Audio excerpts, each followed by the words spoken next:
C'est parti pour parler de chaussures. Bonjour, c'est Benoît et aujourd'hui on va parler de chaussures qui me passionnent.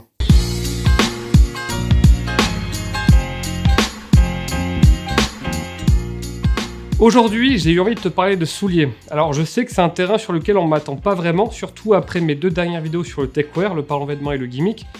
Mais c'est un domaine aussi qui concentre beaucoup de savoir-faire, beaucoup de passion et beaucoup de débats aussi enflammés. Et c'est là où j'ai eu envie de te dire simplement ce que j'en pense, ma vision du soulier, ce que j'aime pas et pourquoi. Donc aujourd'hui, on va parler de souliers habillés aussi, ce qu'on peut appeler parfois chaussures de ville. Donc pas de sneakers, pas de chaussures workwear, pas de thon, pas d'espadrilles, tout ça. Vraiment que du soulier habillé. Et je ne vais pas parler non plus de botterie. Donc la botterie, c'est vraiment le très beau soulier très haut de gamme fait sur mesure. C'est tout le contraire du prêt-à-chausser, du prêt-à-porter en soulier. C'est exactement la même distinction entre le tailleur qui fait un costume de A à Z pour un client versus un costume de prêt-à-porter. Donc là, je le répète, on va pas parler de chaussures en grande mesure et de botterie parce que bon, c'est très beau, mais on n'est pas là pour parler de chaussures à plusieurs milliers d'euros. Et donc forcément, qui dit soulier habillé dit forcément cuir. Donc on va pas parler de chaussures en cordura, en nylon, en mèche ou en tout ce que vous voulez. Donc on va aussi parler de cuir. Mais avant de faire un cri d'amour du soulier, j'ai eu envie de faire un petit coup de gueule, enfin plutôt un gros coup de gueule d'ailleurs, parce que bon, il y a vraiment des choses que je n'aime pas du tout dans le milieu du soulier. Ce que j'aime pas dans le milieu du soulier, c'est que parfois tu as facilement des dogmes et du fondamentalisme, c'est-à-dire que tout écart à la pensée dominante est violemment puni. Et ça me plaît pas du tout. Et Internet pour moi a vraiment empiré la chose parce que certains se sentent experts après avoir lu 3 topics pendant 5 ans. Et le problème, c'est qu'ils pensent qu'ils savent mieux que tout le monde. Il y a un vrai problème de posture et d'humilité chez certains. Et même parfois dans les cas les plus extrêmes, ça a favorisé des attentes complètement irréalistes au regard du budget qu'ils ont pour s'acheter une paire de chaussures. Et vraiment, t'as ce truc où t'as des gens qui se posent comme des sachants ultimes, où leur savoir ne peut être remis en question uniquement par des bottiers, et encore par des bottiers qu'ils considèrent. Donc t'as des gros problèmes de melon, quoi, pour certains. Donc moi, je me pose plutôt comme un chercheur, donc plutôt qu'un sachant. Et parce que j'estime qu'une vie ne suffirait pas à tout connaître sur le soulier. Et j'en parlais à Christophe tout à l'heure. C'est vrai que quand j'ai visité notre usine de chaussures en Angleterre, Barker, je me suis dit, mais en fait, j'y connais rien en souliers. Quand en plus j'ai fait tous les magasins d'usine à Northampton, je vais y revenir, et ensuite que j'ai assisté au championnat du monde de la patine du soulier, là je me suis dit, mais j'y connais encore plus rien. Donc je pense que dans le soulier, c'est important de garder une certaine humilité sur ses connaissances. Mais attention, tu as aussi un truc encore plus vicieux, ce sont les mecs qui se posent comme des gens qui dénoncent les dogmes, mais pour en placer un autre à la place, du style « Ah mais ce détail c'est de la merde, tout le monde se pignole dessus, c'est pas le vrai détail qui compte, le vrai détail qui compte c'est celui-là, et si vous pensez pas comme moi, vous êtes des gros nazes. » Je caricature mais vraiment à peine. Et de toute façon, quelles que soient tes connaissances, quels que soient tes achats, t'en auras toujours un pour te dire que tu connais rien, que t'as acheté dans une marque qui n'en valait pas la peine, que c'est facile de trouver mieux pour moins cher, et que t'as pas de goût, et que tu sais pas ce que c'est qu'une belle forme de chaussure, et qu'une chaussure de qualité. Donc c'est complètement normal, il faut faire avec. Tu portes des souliers anglais, on va dire que t'as pas de goût. Tu portes des souliers italiens, on va dire que tu sais pas reconnaître ce que c'est qu'une chaussure durable et de qualité. Tu portes des chaussures français, on va dire que t'es un gros pigeon qui paye ses chaussures deux fois trop cher. Tu portes des souliers japonais, on va dire que t'es un gros branleur. Tu portes des souliers espagnols, on va dire que t'es un mec sans sous, qui a pas de budget et qui a un radin. Donc tu vois, la liste, mais elle est sans fin. Et ça pourrait durer encore longtemps comme ça. Et d'ailleurs, dans tout ce que je vais te raconter, dans toutes les marques que je vais te citer, je suis convaincu que dans les commentaires, t'en as qui vont dire que j'y connais rien, que je recommande pas les bonnes marques, que j'ai pas de goût, etc., que je pourrais trouver mieux pour moins cher. Mais voilà, le soulier, il y a à la fois cette magie et cette tristesse de déclencher des débats très enflammés, parfois pas toujours de bonne foi. Tu pourrais penser que je dresse un tableau sombre, mais pas du tout en fait. Parce qu'autant le soulier parfois c'est des débats stériles et interminables, mais autant c'est parfois aussi des super débats de gens passionnés, de gens généreux dans leurs connaissances, et ça c'est top quoi. À ce titre, j'ai toujours en tête le voyage que j'ai fait à Northampton, avec l'équipe qui a fondé Point de Paris, une marque de passionnés. J'ouvre vite fait la parenthèse, mais si tu veux en savoir plus sur cette marque, ils ont écrit un long article sur bonnegueule.fr. Ils racontent toute la jeunesse de la marque, c'est super intéressant. Tout ça pour dire qu'avec eux, j'ai fait les magasins d'usine de Alfred Sargent, de Edward Green, Crockett & John et John Lobb. J'ai fait avec eux le championnat du monde de la patine et du soulier. Et bref, j'ai d'ailleurs même fait un long article dans nos contenus, que tu pourras lire en description. Et franchement, alors que j'étais celui du groupe qui s'y connaissait le moins, mais ils ont été d'une pédagogie, d'une générosité avec moi, d'un partage, c'était top quoi. Avec eux, il n'y avait aucune question bête ou idiote, même les plus basiques. Vraiment, Et c'est vraiment ce que j'ai apprécié avec eux, c'est cette volonté de partage, cette volonté de se réunir autour d'une passion. Et ça m'a fait hyper plaisir d'être avec des gens qui sont des détendus du soulier et à la fois des grands passionnés. Et j'ai appris une tonne de trucs, et quel plaisir de les voir débattre sur des murs gravés, des murs collés, etc. C'est juste le kiff. Et avec cette vidéo, c'est un peu ce que j'ai envie de te partager aussi, c'est que le soulier, c'est aussi un domaine où tu as du partage, de la passion, de la générosité, et c'est super quoi. Vraiment, c'est ça pour moi le goût du soulier, c'est la passion, le partage et le respect pour des gens qui n'ont pas les mêmes goûts et les mêmes connaissances que toi. Il y a cet amour des savoir-faire, des marques de niche, des jolies formes de souliers, et c'est super cool, vraiment. Alors, là, on va aussi entrer dans un terrain un peu miné, parce que le soulier, je me suis aperçu, et d'ailleurs, je sais pas trop pourquoi par rapport à d'autres niches, le soulier habillé, c'est un terrain qui est très politique, donc j'espère que je vais pas me mettre trop de gens à dos en faisant cette vidéo, mais bon, on va voir. Donc pour commencer, j'ai envie de t'expliquer ce que je regarde sur une paire de souliers ou comment je choisis une paire de souliers. Alors déjà, comme je l'ai un peu évoqué, quelle que soit la marque que tu choisis, la paire que tu choisis, au prix auquel tu la payes, même sur des marques trop haut de gamme, tu vas toujours en avoir un qui va te trouver une photo d'un forum pour te dire « Non mais attends, Benoît, regarde, tiens, c'est une marque qui fait qui sort des paires avec tel défaut et tout, t'as un pigeon. » Ok, ça c'est bon, c'est comme ça, on fait avec. Une fois que je veux une paire de souliers, comment je fais ? Là, tu vas être un petit peu déçu sur mon petit process, on va dire. Parce que pour moi, le gros du travail, il se fait en amont. Il se fait sur Internet notamment. Alors, je sais que je condamne beaucoup ceux qui passent leur vie sur les forums et pas dans la vraie vie, mais bon, c'est autre chose. Bref. Parce que je fais avant tout un vrai travail de recherche sur Internet, parce qu'aujourd'hui, tu as beaucoup d'informations disponibles. Et je dirais que c'est assez facile de voir là où les marques sont recommandées de manière récurrente. C'est assez facile de voir quelles sont les bonnes petites marques de niche à privilégier ou pas. Alors t'inquiète pas, ces marques-là, ces marques que j'aime, on va y venir après. Donc pour moi, ça n'a jamais été aussi simple de choisir une marque en fonction de ton budget, en fonction du niveau de qualité que tu attends. Et tu vois, quand tu as des marques qui sont recommandées de manière récurrente par des passionnés, tu sais que bon, la probabilité de trouver un faux goodyear ou un montage vraiment foireux, elle est quand même extrêmement faible. Alors, au niveau de la paire en elle-même et des détails à regarder, j'ai pris beaucoup de recul par rapport à ça. Et comme j'ai dit, je suis allé dans des magasins d'usine à Northampton qui vendent des paires qui n'ont pas passé le contrôle qualité. Mais franchement, dans 95% des cas, le défaut, je n'arrivais pas à le voir.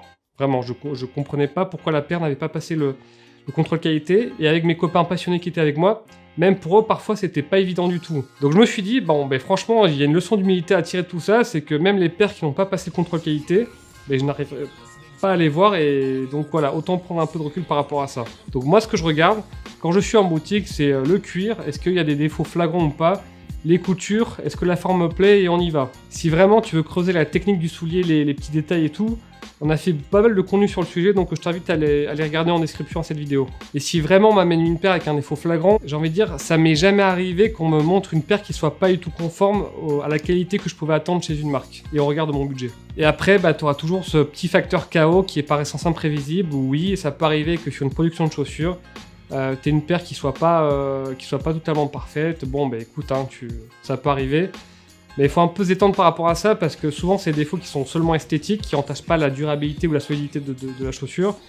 Et porter sur le pied, quand tu colles pas ton nez dessus, bah, la plupart du temps c'est vraiment visible. Donc pour moi, au moment de choisir une paire de souliers, 90% du travail se fait au moment de trouver la marque, de se renseigner sur elle, et de savoir à quoi s'attendre ou à quoi ne pas s'attendre chez cette marque. Voilà, moi c'est ma vision des choses en tout cas. Est-ce pour autant que je dis qu'il faut y aller complètement au feeling sans se prendre la tête et en mode YOLO? Non. Et ça j'insiste bien là-dessus. Pourquoi ? Parce que la partie technique, c'est aussi à mon sens ce qui fait le charme de ce vaste milieu qui est le soulier habillé. Donc il faut aussi s'y intéresser. Le seul truc, c'est que les vrais indicateurs selon moi de la qualité d'un soulier, à savoir les coutures invisibles ou le mur de montage, ils sont complètement cachés, donc tu ne peux pas les voir. Et même si j'accepte ce facteur KO imprévisible sur ces choses qu'on ne peut pas voir, j'ai quand même envie de savoir un minimum ce que j'achète au regard de mon budget. Donc tu vois, j'ai une approche qui mélange bon, c'est la vie, il y aura toujours des petits défauts et c'est comme ça, et c'est la vie et je veux comprendre pourquoi c'est comme ça.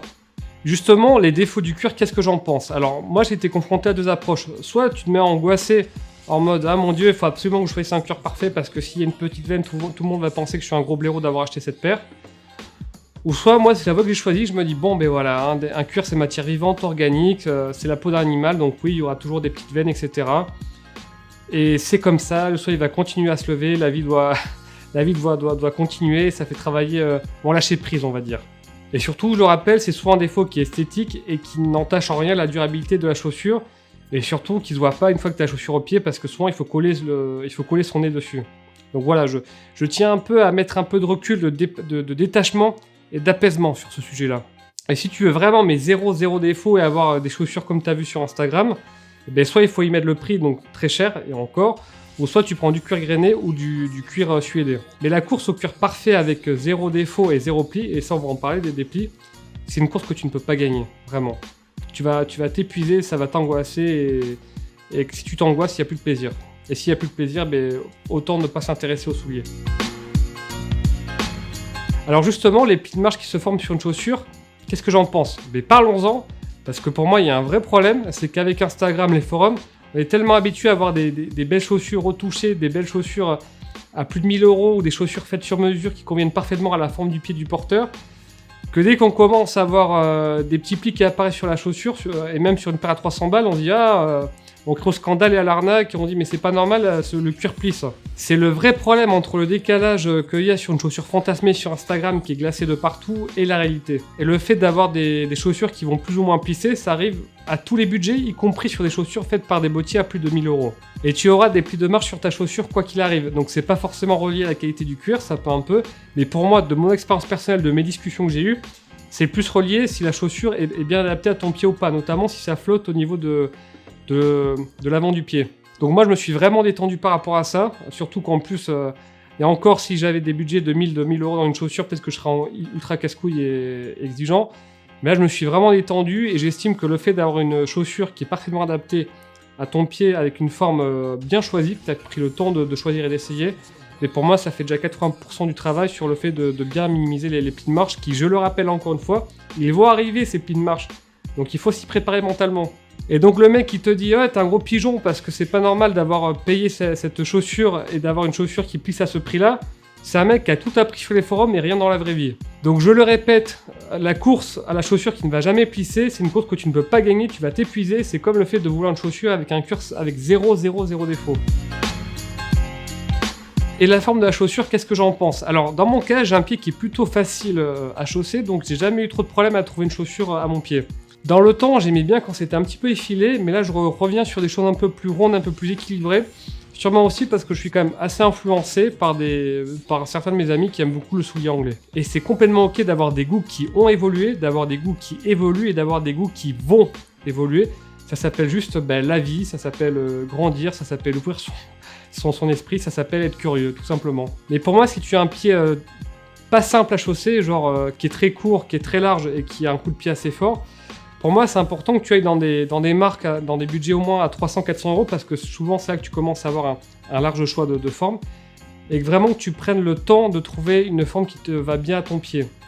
Alors, le truc un peu vicieux avec ça, c'est que tant que tu n'as pas essayé une forme qui te va parfaitement bien à ton pied, tu vas pas te rendre compte que ça fait peut-être 10 ans, 20 ans ou même 30 ans que tu portes des chaussures qui ne sont pas adaptées à ton pied. Donc vraiment, n'hésite pas à faire plusieurs marques dont on va parler, à essayer des formes très différentes et de voir ce que tu préfères le plus. Alors, est-ce que j'aime le soulier anglais, français ou italien ? Bon, là, ma réponse, ça va un peu te décevoir parce que tu sais que moi, je suis quelqu'un d'assez généraliste dans mes goûts. Je suis très curieux, je me nourris de beaucoup d'influences très différentes, donc j'aime les trois. Comment ça se traduit ? C'est par hasard si chez Bonne Gueule, on fabrique des souliers à la fois en Angleterre et en Italie, et les sneakers au Portugal aussi. Donc moi, j'aime le côté robuste et confortable du soulier anglais, et j'aime bien ce côté aussi un peu gentleman farmer avec les brogues, tu vois, c'est une vibe, c'est un univers qui me plaît bien. Et de l'autre côté, j'aime bien le côté plus racé, plus audacieux, plus flamboyant du soulier italien. D'ailleurs, pour la petite histoire, ma première paire de vrais souliers que j'ai acheté quand j'avais 19 ans, donc ça commence à remonter un peu, je l'ai acheté, c'était une paire d'une marque italienne qui s'appelait Dario Dodoni, moins 50% au printemps de Tours. Et d'ailleurs, c'était un collet, mais un collet qui a tenu extrêmement bien, malgré le fait que je l'ai poncé encore et encore. Donc comme quoi, tu vois, t'as pas de certitude toute faite dans le soulier. Et pour moi, le soulier français, j'aime bien aussi parce que c'est un peu le bon équilibre entre la rondeur du soulier anglais et le côté effilé du soulier italien. Et au Bercy, pour moi, c'est l'une des marques françaises qui exprime le mieux cet ADN, mais on va y revenir un peu plus tard. Alors pour l'anecdote, lors d'une soirée assez épique avec les joyeux lurons de la bande de la marque Point de Paris, on était chez Philippe Atienza, qui est un bottier français très réputé. Et justement, je demande à Philippe, après quelques verres, mais pour toi, c'est quoi une belle forme de soulier français ? Il me répond, écoute, c'est une forme pas trop pointue et pas trop ronde. Et après le recul, je me dis qu'il aurait pas pu mieux exprimer ce que c'est que le soulier français. J'ai aussi un petit peu envie de te parler de la couleur des souliers que j'aime. Alors, donc pour moi, tu sais que je suis pas du tout un grand fan du soulier noir. Bon, je vais pas te faire le coup de la vie est trop courte pour être vécu avec des souliers noirs, mais quand même. Je sais que c'est à contre-courant parce que c'est quand même une couleur qui est la plus répandue. Je pense que c'est d'ailleurs la couleur de soulier, je pense, qui doit être la plus vendue. Mais il n'y a rien à faire. J'estimerais toujours que si tu n'es pas dans un cadre professionnel très strict au niveau du code couleur ou si tu n'es pas un enterrement, et encore, pour moi, tu as une tonne de coloris à explorer avant d'acheter une paire de souliers noirs. Donc moi, à titre personnel, j'aime bien tout ce qui est la couleur aubergine, j'aime bien tout ce qui est souliers de couleur bleu foncé, parce que pour moi, ça va tout aussi bien qu'un soulier noir et c'est plus singulier, c'est plus distingué. Bon, ensuite, si je n'aime pas les souliers noirs, par contre, tu vois, je suis très ouvert à des souliers de couleur marron, tout ce qui est cognac, fauve, ou même tout ce qui est un peu patiné. Bah, je trouve que c'est vraiment canon et ça me plaît beaucoup.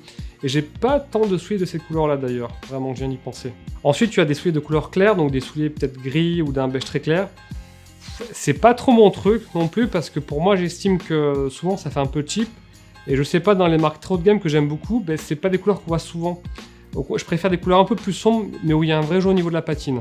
Alors ensuite, tu peux avoir des couleurs très originales comme des violets ou des oranges qui pètent, mais même là, j'aime bien quand la patine elle est faite avec goût et quand elle est faite tout en nuances et tout en subtilité, vraiment. Quand c'est un petit peu sombre finalement. Je te dis ça parce que je te rappelle que j'ai assisté quand même au championnat mondial de la patine. Et c'est vrai qu'effectivement, c'est vraiment beaucoup plus ce que j'aime, quoi. Quand les patines qui sont trop claires, je trouve que ça pète un poil un peu trop quand même. Donc c'est pas du tout mon truc. Maintenant, on va passer aux marques que j'aime. Notamment, le premier palier pour moi, c'est entre 100 et 150 euros. Et je trouve que c'est un palier qui est souvent très méprisé par les fans de souliers. Et je trouve que c'est un peu dommage parce que tout le monde n'a pas le budget de mettre 300 euros dans une paire. Je pense notamment à des étudiants qui doivent acheter une paire de beaux souliers pour leur premier stage. Ou notamment, si tu es du genre à porter quasiment tout le temps des sneakers, c'est que tu as besoin de souliers uniquement 3-4 fois par an pour aller à un mariage ou pour aller voir la belle famille. Et encore. Donc pour moi, c'est une gamme de budget qui fait tout à fait sens en fonction de tes besoins. Et pour moi, entre 100 euros et 150 euros, je te conseillerais la marque Rudis parce qu'à ce prix-là, tu as quand même une fabrication portugaise dans des cuirs portugais. Donc une fabrication européenne. Et ça, je trouve ça très cool. Enfin, tu vois, ça t'évite d'acheter des souliers faits en Chine qui sentent la colle. Donc pour moi, c'est une marque que j'aime bien et ça permet aussi de tester facilement sans te ruiner d'autres styles. Peut-être que parfois tu es curieux, tu as envie de savoir ce que ça fait de porter une jodhpur un peu effilée. Tu as ça chez Rudis ou peut-être que tu vas essayer des formes un peu plus rondes. Voilà, je trouve que quand tu as 20 piges, c'est une très bonne marque pour s'essayer à plusieurs styles différents.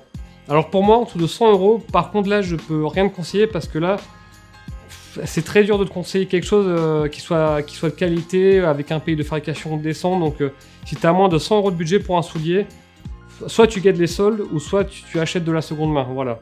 Alors sur la gamme au-dessus, entre 150 et 250 euros, c'est un créneau qui s'est beaucoup étoffé au cours de ces dernières années, avec du Velasca, du Bobby, du Mirmin ou du Orbans.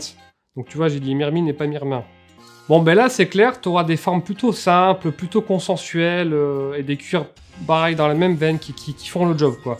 C'est pas là où tu auras le grand frisson, mais tu auras une paire de chaussures sympa à porter, point final. Et on peut voir ça du bon côté parce que dans cette gamme de prix, on peut dire que sous les 300 euros, tu peux avoir des choix de chaussures faciles à porter, simples, efficaces. Et si tu n'en demandes pas plus, vas-y, parce que je peux tout à fait comprendre que tu n'as pas envie de mettre 300 euros dans une paire et que tu as envie d'avoir un truc juste. Voilà, simple, efficace, point final. Et là aussi, dans cette gamme de prix, c'est que ce sont des souliers qui sont fabriqués en Espagne ou au Portugal, donc, ce qui est plutôt une bonne chose, soulignons-le. Mais c'est pas encore là où tu vas avoir tes premiers grands frissons et tes premiers coups de cœur. Pour moi, c'est juste au-dessus, dans la gamme des 300-400 euros, que là, il commence à se passer des trucs. Là, il commence à avoir les premiers coups de foudre. Bon, et malheureusement, c'est aussi là où tu as tous les ayatollahs de la chaussure qui débarquent et qui pensent qu'ils savent mieux que tout le monde. C'est particulièrement dans cette gamme de prix qui commence à sévir et où ils sont un peu pénibles. Mais bon, ça fait partie du jeu, on l'a vu.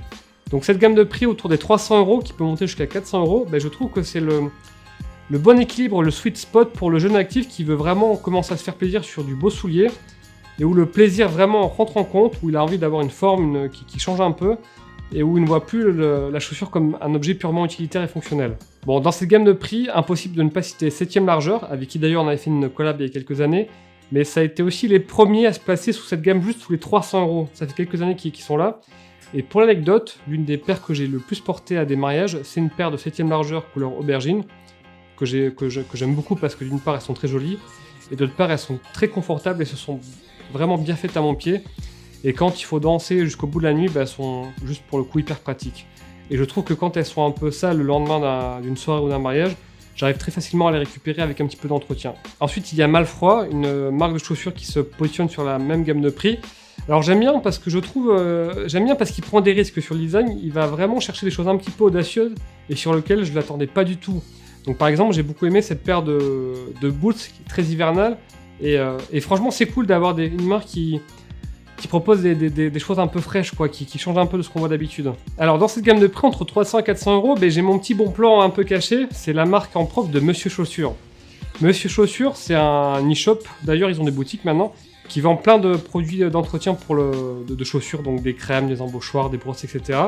C'est tenu par Charles, qui est un gros passionné de chaussures, et il a eu envie de lancer sa petite ligne de chaussures, qui est super sympa, qui est bien pricée, qui est faite par Carlos Santos au Portugal, donc c'est plutôt une fabrication qui est assez respectée et éprouvée. Et il y a un vrai parti pris, donc c'est des souliers assez racés, avec des patines, avec des couleurs un petit peu originales. Et je trouve que vraiment, si tu as envie d'avoir un soulier qui en jette un peu, sans mettre je sais pas combien d'argent chez Berluti, pour moi, c'est un super rapport qualité-prix. Et je ne souhaite qu'une chose à cette marque, c'est qu'elle soit plus connue. Et en plus, tu peux être sûr qu'étant donné que Charles fait de la cordonnerie et du ressemblage, tu peux être sûr que si jamais tu as un souci avec ta paire de chaussures, elle sera parfaitement prise en charge par Monsieur Chaussures. Donc vraiment, gros big up à cette marque. Et ensuite, dans cette gamme de prix, sous les 400 euros, impossible de ne pas parler des deux grandes marques espagnoles qui sont Carmina et Telbe Mallorca. Telbe Mallorca, ça fait 2 ans que ça existe et pourtant, c'est une marque qui a vraiment réussi à gagner le cœur des passionnés parce que c'est un produit d'un excellent rapport qualité-prix avec des formes très sympas. Donc voilà. Donc 300-400 euros, là tu commences à avoir des souliers un peu swag, quoi, qui valent vraiment le coup. Ensuite, tu as la gamme des 500-600 euros. Alors, là, c'est une gamme qui est un peu compliquée, je trouve, parce que je trouve que parfois, c'est souvent difficile de justifier la qualité supplémentaire que tu peux avoir par rapport à une paire qui est entre 300 et 400 euros, à part le fait que c'est fabriqué en Angleterre ou dans un pays de fabrication, la main-d'œuvre est plus chère. Cela dit, je dis ça, mais j'ai craqué. Ouais, j'ai craqué parce que j'ai acheté une paire à ce prix-là. J'ai acheté une paire de Crockett & Jones, le modèle Hailey, c'est la paire que porte James Bond dans le Spectre, et j'en suis super content. Je voulais un beau soulier bien confort, avec lequel je peux marcher toute une après-midi sans aucun problème, sans avoir mal aux pieds, avec une bonne semelle en Day-Night qui crée rien. Et je l'ai eu avec cette paire de Crockett & Jones. Et en plus, quand j'ai vu sur les forums comment la paire vieillissait, comment le cœur vieillissait, ça m'a vraiment conforté sur toutes les belles années que je vais faire avec cette paire. Mais chez Crockett, c'est peut-être la seule paire que j'aime parce que le reste de l'offre, je trouve que c'est quand même un peu trop classique pour moi. Et dans cette gamme de prix, citons aussi Jacques et Demeter qui fabrique en France, qui a des formes bien à elle, avec un esprit justement bien à elle, et voilà quoi, qui a vraiment développé une offre que je trouve très singulière. Et je trouve qu'en plus, c'est une marque qui a un super blog sur la chaussure, où j'ai appris plein de trucs, et c'est une des rares marques qui met beaucoup l'accent sur cette envie de partager ses connaissances, et ça c'est vraiment cool. Autour des 800 euros, pour moi c'est une gamme de prix qui est un peu le cul entre deux chaises, quoi. Tu vois, limite j'ai envie de dire autant mettre 100 ou 200 euros de plus et aller dans la gamme de prix supérieure, ou autant mettre 200 euros en moins et aller dans la gamme de prix inférieure. Et dans cette gamme de prix, s'y tombe Point de Paris, dont j'ai parlé. Je vais pas en parler là parce que ils ont fait un long article, encore une fois, qui explique la jeunesse de cette marque. Mais voilà, c'est une marque fondée par des vrais passionnés. Et je sais que là, tu as un soulier vraiment d'un super rapport qualité-prix, même si c'est un soulier qui coûte 800 euros. Je sais que ça peut paraître un peu bizarre de parler d'un bon rapport qualité-prix d'un soulier à 800 euros, mais c'est vraiment le cas. Et ensuite, tu as la gamme des souliers à 1000 euros. Alors, on va parler dans un instant, est-ce que ça vaut le coup d'acheter des souliers à 1000 euros ou pas? Mais dans cette gamme de prix, c'est là où tu as le grand frisson du soulier, le gros kiff, le vrai coup de cœur, le vrai coup de foudre. Souvent, il arrive dans cette gamme de prix-là. D'ailleurs, pour moi, si tu veux acheter un soulier à 1000 euros, pour moi, le coup de cœur doit être obligatoire, le coup de foudre doit être obligatoire. C'est une gamme de prix que j'aime beaucoup chez des souliers italiens, chez des marques italiennes, parce que dans cette gamme-là, tu as vraiment des trucs que tu trouves nulle part ailleurs qui sont absolument splendides. Donc moi, j'aime beaucoup ce que fait Di Bianco, Paolo Scafora ou encore Enzo Bonafé. Et en France, on a Aubercy. Aubercy, c'est vraiment important que je t'en parle. C'est une marque que j'ai découvert en 2012 parce que ça commence vraiment à remonter. Parce que la boutique était très proche de nos premiers bureaux qui étaient dans le Sentier, dans le 12e arrondissement.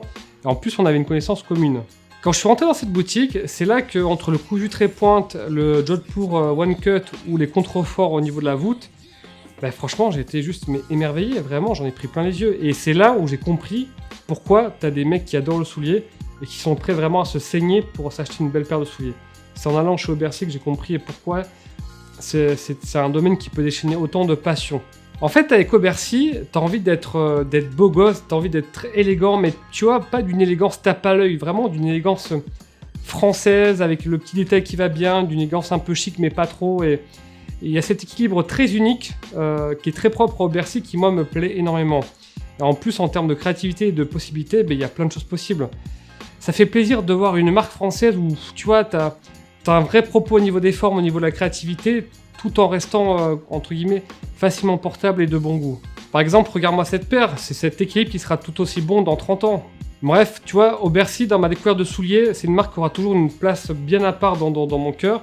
Et c'est une marque aussi qui m'a beaucoup poussé à remettre en question ce que je pensais savoir sur le soulier. Notamment, je me souviens que la première fois que je suis allé dans la boutique, Xavier m'a montré une paire de chaussures avec un montage Blake, donc qui est réputé pas très durable. Et c'était une paire qui avait 20 ans et qui avait été ressemblée, je crois, pour la 3e fois. Et là, je me suis senti comme un con parce que pour moi, dans ma tête, Blake égale pas durable et Goodyear égale c'est ce qu'il y a de mieux. Et voilà, c'est Xavier qui m'a beaucoup poussé à remettre ça en question en disant bah attends, non, c'est pas aussi simple que ça, c'est pas tout noir ou du blanc. Et il faut savoir prendre un petit peu de recul et faire preuve d'un peu d'humilité dans tes connaissances du soulier. Et ça, c'était en 2012.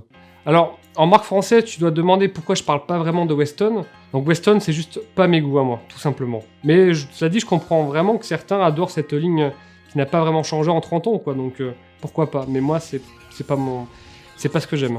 Et en marque anglaise, il y a une marque dont je veux te parler parce que là, quand j'ai essayé pour la première fois une paire de cette marque, il s'est vraiment passé un truc. Cette marque, c'est Galliano & Girling et j'ai vraiment compris, encore une fois, quand j'ai fait l'essayage, pourquoi c'est une marque qui est aussi culte dans le monde entier. T'as un côté... En fait, on dirait pas que c'est une marque anglaise parce que t'as un côté beaucoup plus racé, beaucoup plus audacieux, beaucoup plus singulier que n'importe quelle marque anglaise. Et vraiment, c'est juste magnifique, c'est juste la très grande classe. Mais malheureusement, on est souvent sur des prix qui vont dépasser les 1000 €. Et là, c'est là que j'aimerais aborder le sujet très épineux de est-ce que ça vaut le coup ou pas de mettre plus de 1000 € dans une paire de chaussures. Alors déjà, si tu gagnes très bien ta vie et que ça ne te pose pas de problème de mettre 1000 € dans une paire, aucun problème. Et je pense que c'est important dans le monde qu'il y ait des gens pour qui mettre 1000 € dans une paire de chaussures, ça soit aussi indolore que pour certains de mettre 100 € dans une paire de chaussures. Parce que c'est grâce à ces personnes-là qu'on a des savoir-faire qui peuvent se perpétuer. Alors pour les autres, par contre, je dirais que c'est pas tout noir ou tout blanc. Je dis pas vas-y go c'est 1000 € et vas-y quand même, et je dis pas c'est 1000 € c'est beaucoup trop et il faut pas le faire. Ce que je te dis c'est que dépenser une paire de chaussures à 1000 € c'est un investissement. Alors attention, quand je dis investissement, c'est pas pour autant qu'elle va durer 3 fois plus longtemps qu'une paire à 300 €. Vraiment, c'est pas le propos. Cela dit, il est indéniable que tu vas acheter une paire de grande qualité qui va te durer 10, 20 ou même 30 ans si tu entretiens bien, que tu vas pouvoir ressembler plusieurs fois et tu as l'assurance que tu auras vraisemblablement les meilleurs cuirs au monde, les mieux sélectionnés et fabriqués selon les meilleurs montages industriels au monde. Donc ça, c'est indéniable. Et ça, il faut quand même le reconnaître. Mais c'est surtout un énorme kiff que tu vas te payer à ce prix-là, le fait d'acheter une chaussure très singulière, avec un montage dans les règles de l'art et avec un chausson vraiment unique. Alors je sais que quand je parle de chausson, pour toi, ça va te paraître un petit peu bizarre parce que si tu n'as jamais vraiment essayé de paire trop haut de gamme, tu dois pas vouloir vraiment comprendre ce que je veux dire par là. Mais c'est exactement dans le prêt-à-porter, quand tu essayes un costume super bien coupé à 1500 balles versus un costume à 200 balles tout pourri en thermocollé, ce qui se passe quand tu l'essayes, c'est pas la même chose. Et c'est pareil pour le chausson. Quand tu essayes pour la première fois un chausson d'une paire très haut de gamme, enfin une paire de chaussures qui a un chausson assez incroyable, tu dis ah ouais, ok, je comprends. Là vraiment je comprends et tu vas voir, c'est très dur de revenir en arrière. Et justement, c'est très dur de revenir en arrière, c'est aussi ce que tu achètes sur une paire à 1000 € et moi je ne peux que t'encourager, peut-être pas acheter, mais au moins essayer une paire dans ces prix-là pour voir ce que ça fait. Et tu vas voir, il va se passer des choses. Et juste avant de conclure, j'aimerais parler du livre d'Hugo Jacome qui s'appelle Le soulier, une passion masculine. Impossible de faire une vidéo sur le soulier sans parler de ce livre qui, pour moi, est juste magnifique. C'est un très beau livre à s'offrir ou à offrir à Noël, qui a pour ambition tout simplement de photographier les plus beaux souliers du monde. Et c'est un ouvrage qui est magnifique et vraiment tout amateur de souliers devrait l'avoir dans sa bibliothèque. Pour conclure, j'espère que tu as compris que moi, le soulier, j'ai une approche qui est quand même hyper ouverte, tu vois. Cuir lisse, cuir grainé, souliers bleus, souliers aubergine, souliers effilés, souliers arrondis. J'ai des goûts qui sont très ouverts et pour moi, c'est ça le soulier. Il y a une variété de formes, de couleurs qui est juste géniale et il faut en profiter. Il faut pas se cantonner à un seul truc. En tout cas, moi, c'est ma vision des choses. J'essaie toujours d'être le plus ouvert possible. Et exception faite de la couleur noire, c'est aussi ma vision du vêtement, tout simplement. C'est aussi comment j'aime le vêtement, cette ouverture d'esprit que j'ai et que je m'efforce à cultiver jour après jour. Voilà, j'espère que cette vidéo t'a permis de bien comprendre ma vision du soulier. Si elle t'a plu, abonne-toi à notre chaîne, mets un pouce bleu et abonne-toi à notre newsletter. Et moi, je te dis à très bientôt. Salut!